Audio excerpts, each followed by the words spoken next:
আমরা শ্লোকে আমরা দেখতে পাই যে কশ্যপ মুনি ভগবান শ্রীকৃষ্ণ উদ্দেশ্যে যজ্ঞে আহুতি প্রদান করার পর সায়ংকালে তিনি যখন ধ্যানমগ্ন হয়েছিলেন বা সমাধিস্থ হয়েছিলেন সে সময় তার সুন্দরী স্ত্রী দিতি তার কামনা বাসনায় পীড়িত হয়ে কশ্যপ মুনিকে উচ্চ স্বরে পীড়িত হতে বলেন। দিতির মনে খুব এখানে কষ্ট ছিল বা তার মনে একটা হিংসা রকম ছিল, কেননা তার অন্যান্য যে সপত্নী ছিল তাদের যে প্রত্যেকের সন্তান ছিল সেই সমৃদ্ধি দর্শন করে তিনি অত্যন্ত ব্যথিত হয়েছিলেন, কেননা পাড়া প্রতিবেশী তাকে অনেক কষ্টজনক অনেক ব্যথিতজনক তাকে কথা বলতেছিলেন বা বলছিলেন। এটা আমরা অনেকে জানি যে আমাদের গ্রামে বা অঞ্চলে যদি কারোর কোনো সন্তান না থাকে তাকে কীভাবে আমরা ইয়ে করি বা বিভিন্ন ধরনের কথাবার্তা উস্কানিমূলক কথা বলি। আর সেই কষ্টে ব্যথিত হয়ে তখন তিনি সন্ধ্যা কি রাত কি দিন সেটাতে তার মনে কোনো ভাব ছিল না। সেই এমন একটা মত্ত হস্তির মতো তিনি তার স্বামীর কাছে বলেছিলেন যে আমাকে এখনই তুমি আমার সাথে মিলিত হও যাতে আমার সন্তান হয়। অত্যন্ত প্রবল কামকে নিয়ন্ত্রণ করতে তিনি পারছিলেন না। তা আমরা জানি যে শ্রীমদ্ ভগবত গীতার ৩য় অধ্যায়ের ৩৭ নম্বর শ্লোকে ভগবান বলেছেন যে কাম এষ ক্রোধ এষ রজগুণ সমদ্ভব মহাশন মহাপাপমা বিদ্যনমিহ বৈরেনম। অর্থাৎ রজগুণ থেকে সমদ্ভব কামই মানুষকে পাপে প্রবৃত্ত করে এবং পরবর্তীকালে এই কামই ক্রোধে পরিণত হয়। সর্বকাশীয় পাপাত্মক কামকে জীবের প্রধান শত্রু বলে জানবেন। আর এর ফলেই দিতি কাম ও ক্রোধে পর্যবসিত হয়ে যে তার স্বামীর সাথে মিলিত হয়েছেন সন্ধ্যাকালে, আর এর ফলে তার দুজন অসুর বা দাম্ভিক সন্তান জন্ম হয়েছিল। এছাড়াও গীতার 16 অধ্যায়ে 10 নম্বর থেকে আরো বলা আছে যে কাম মাস্তিত পরম জম্ব মন মদান বিহিতা মহাদ গৃহীতা অসত গ্রহাণ প্রবর্তন্তে অসুচিত। অর্থাৎ আসরিক ব্যক্তিগণ দুষ্পরণীয় কামকে আশ্রয় করে দম্ভ মানের দ্বারা মদমত্ত হয়ে অসৎ কার্যে ব্রতী হয় এবং মোহবশত অসৎ বিষয়ে প্রবৃত্ত হয়। এই শ্লোকে আমরা দেখতে পাই যে দ্বিতীয় খুব আসরিত দম্ভ চাহিদা ছিল, তাই তাকে সন্তুষ্ট করার জন্য বাধ্য হয়ে কশ্যপ মুনি সায়ংকালে তার সাথে কামনা মিলিত হয়েছিলেন, আর যার ফলশ্রুতিতে দ্বিতীয় গর্ভে দুইজন অসুর দাম্ভিক সন্তান জন্ম হয়েছিল। তাছাড়াও গীতার 5:26 বলা হয়েছে কাম ক্রোধ বিমুক্তনাম জ্যোতিনম যত চেতসাম অবিত ব্রহ্ম নির্বাণম বর্ততে বিত্তাত্মনম। অর্থাৎ কাম ও ক্রোধশূন্য সংযত চিত্ত আত্মতত্ত্বজ্ঞ সন্ন্যাসীরা সর্বতভাবে অচিরেই ব্রহ্ম নির্বাণ লাভ করেন। তাই এখানে আমরা দেখতে পাই যদি দিতি কাম ও ক্রোধে নিয়ন্ত্রণ করে তার স্বামীর সাথে যদি সুষ্ঠু সুশৃঙ্খলভাবে তার স্বামী সংলাপন্ন হতেন, তাহলে হয়তোবা দিতির এখানে ধর্মপরায়ণ সুসন্তান জন্ম হতে পারত। তো শ্লোক 11 নম্বর শ্লোকে আমরা শ্লোকটা বলবো। তত ভবান দজ্জমানায়াম স্বপত্নীনাম সমৃদ্ধিবি প্রজাপতিনাম ভদ্রন্তে ময়ি অনুগ্রহম। তাই আপনি আমার প্রতি দয়া পরবশ হয়ে সম্পূর্ণ অনুগ্রহ প্রদর্শন করুন। আমার সপত্নীদের সমৃদ্ধি দর্শন করে আমি অত্যন্ত ব্যথিত হয়েছি এবং তাই আমি সন্তান কামনা করি। এই কার্য সম্পন্ন করে আপনি সুখী হবেন। এই শ্লোকে প্রপাত তাৎপর্যে উল্লেখ করেছেন যে সন্তান লাভের জন্য অতির নিকট দিদি যে মৈথুনের আবেদন করেছিলেন, কিন্তু সেটা ছিল সপত্নীদের সমৃদ্ধি দর্শন করে ব্যথিত ছিলেন। বৈদিক শাস্ত্রে কিন্তু আমাদের এই শিক্ষা দেয়।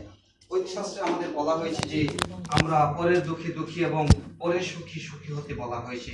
এছাড়াও চৈতন্য শিক্ষাষ্টমী বলা হয়েছে চেত দর্পণ মার্জনম, অর্থাৎ চিত্ররূপ দর্পণ মার্জন করতে বলা হয়েছে। কিন্তু দ্বিতীয় ক্ষেত্রে আমরা তার বিপরীত লক্ষ্য পাই। কুরুক্ষেত্রের যুদ্ধে গান্ধারী যে 100 সন্তান নিহত হয়েছিল, সেটাও ছিল গান্ধারীর হিংসা বিদ্বেষ বা অপকর্মের ফল। কেননা মাতা কুন্তী যখন মহারাজ যুধিষ্ঠির জন্মেছিলেন, তখন গান্ধারীর মনে অনেক হিংসা বিদ্বেষ ছিল যে আমি হচ্ছি এই ফ্যামিলির বড় গৃহবধূ, আর আমার সন্তান এখানে রাজ্য লাভ করতে পারবে না, আমার ছোট দেবরের সন্তান রাজ্য পাবে। তাই তার মনে খুব হিংসা বিদ্বেষ ছিল, আর এর ফলেই তার যে 100 সন্তান জন্মেছিল, আর তারা কিন্তু কুরুক্ষেত্রের যুদ্ধে তারা নিহত হয়েছিল। আমরা এটাও দেখতে পাই যে দ্বিতীয় এবং গান্ধারীর যে সন্তানগুলি জন্মেছিলেন তারা সবাই অসুর এবং দাম্ভিক ছিলেন, তারা অপুত্র ছিলেন, কেননা তারা তাদের পিতামাতার মঙ্গলের জন্য কোনো ভালো কর্ম করতে পারেনি। আর এইসব সন্তানকে শাস্ত্রে অপুত্র বা মূত্র বলে স্বীকার করা হয়েছে। কেননা কোনো সন্তান যদি পিতামাতার কোনো মঙ্গল সাধন করতে না পারে, পিতামাতার বাধ্য সন্তান যদি না হয়, তাহলে সেই সমস্ত পুত্র মূত্রের সমান হয়ে যায় এবং তারা সমাজে বিভিন্ন নোংরা বা অপকর্ম করে এবং সমাজকে কলঙ্কিত করে। তো 12 নম্বর শ্লোকে আমরা পড়বো একটু। বর্তরি আপ্তপুরু মানানাম লোকানো আবিশতে যশ অপি ভবত বিদ যশাম প্রজয় ননুচায়তে। পিছন থেকে একজন বলেন। পতির আশীর্বাদে পতি জগতে সম্মান লাভ করেন এবং আপনার মতো পতি সন্তান লাভ করে যশস্বী হবেন। কেননা আপনার উদ্দেশ্য হচ্ছে এই জগতে প্রজা বৃদ্ধি করা। তো এই শ্লোক তাৎপর্য দিকে দেখা যায় যে আমরা যদি আমাদের সন্তানদের জন্মমৃত্যুর বন্ধন থেকে মুক্তি করতে না পারি, তবে আমাদের পিতামাতা হওয়া কোনো উচিত না। পতির আশীর্বাদে পত্নী জগতে সম্মান লাভ করেন, যশস্বী হন। সাধারণত পুত্র লাভের জন্য পত্নী গ্রহণ করা হয়, পতির আশীর্বাদে পত্নী সুখী হয়।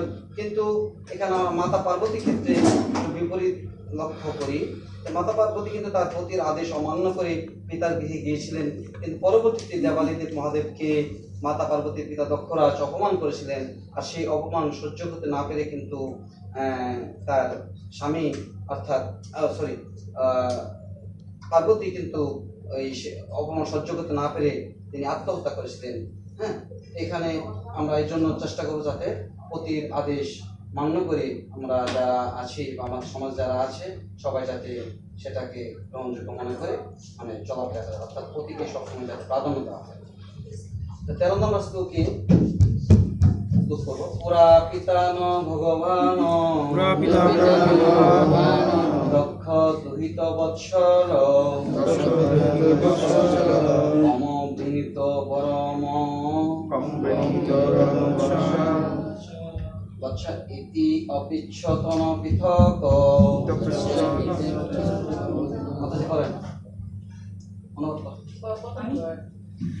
অনুবাদ।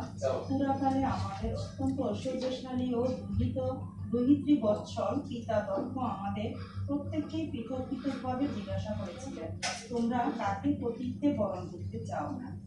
শ্লোকে দেখা যায় যে প্রাচীনকালে ঐশ্বর্যশালী ও দুই বর্ষ পিতা দক্ষ তার কন্যাদের অত্যন্ত ভাবে জিজ্ঞাসা করছে যে তারা কাকে পতিত্বে বরণ করতে চায়। সেখান থেকে দেখা যায় যে তখনকার দিনে পিতারা তাদের কন্যাদের স্বতন্ত্রভাবে পতি মনোনয়ন করতে দিত, কিন্তু অবাধে মেলামেশার কোনো অনুমতি ছিল না। কন্যাদের প্রতি মনোনয়ন করার স্বাধীনতা দেওয়া হতো, কিন্তু চরম সিদ্ধান্ত অবশ্য নির্ভর করত পিতার উপর। বর্তমান সময়ে আমরা সমাজে দেখতে পাই যে কন্যারা পিতা মাতার সিদ্ধান্ত তেমন কোনো মূল্যায়ন করে না এবং তারা তাদের নিজের স্বাধীন মোতাবেক পতি নির্বাচিত করে এই হিসেবে।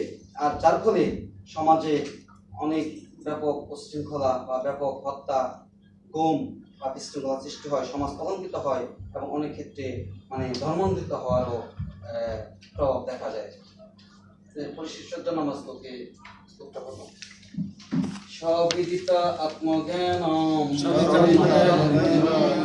ন ভাবম সন্তান ভাবন ধস অনুধাত দাসম জাতি শীলম অনুব্রতা। হরে কৃষ্ণ। শ্লোক 14 অনুবাদ। আমাদের শুভাকাঙ্ক্ষী পিতা দক্ষ আমাদের অভিলাষ জানতে পেরে তার 13 জন কন্যাকে আপনার হস্তে অর্পণ করেছেন এবং তখন থেকেই আমরা সকলে আপনার অনুব্রতা। এই তাৎপর্যে এখানে পাওয়া যাচ্ছে যে আমরা সমাজে দেখতে পাই কন্যারা কখনো পিতার কাছে তাদের মনোভাব ব্যক্ত করেন না বা আগেও করতেন। তারা ব্যক্তিগত কিছু বলতে সংকোচ বোধ করেন এবং পিতামহের মাধ্যমে কন্যারা তাদের অভিপ্রায় পিতার কাছে পৌঁছে দিতে পারেন। কিন্তু বর্তমান যুগে দেখা যায় কন্যারা পিতামাতার কোনো পছন্দ তো গুরুত্ব দেয় না, বরং তারা নিজের উদ্দেশ্যে পতি বা প্রেমিক নির্বাচিত করে এবং তারা অনেক সময় অনেক ক্ষতির সম্মুখীন হয় বা কোনো কোনো ক্ষেত্রে আত্মহত্যা পর্যন্ত পথ বেছে নিতে হয়। অনেকে আবার ধর্মান্তরিত হতে হয়। তাই পরিশেষে আমি বলবো, আমরা যদি গীতা ভাগবতমের আলোকে শাস্ত্রীয় জ্ঞান উপলব্ধি করি, পরমেশ্বর ভগবান শ্রীকৃষ্ণের চরণে আমি বা আমরা আমাদের পরিবারকে বা সমাজকে যদি সম্পূর্ণভাবে উৎসর্গ করতে পারি, তবেই এই সমাজ অসুর বা দানব থেকে মুক্ত হবে এবং এই সমাজ উদ্ধার লাভ করবে এবং একটি সুখী শান্তিময় কৃষ্ণ ভাবনাময় সমাজ পুনঃপ্রতিষ্ঠা হবে। হরে কৃষ্ণ, জয় শ্রীকৃষ্ণ চৈতন্য প্রভু নিত্যানন্দ, শ্রী অদ্বৈত গদাধর হরে কৃষ্ণ हरे कृष्णा कृष्णा कृष्णा हरे हरे हरे राम राम हरे हरे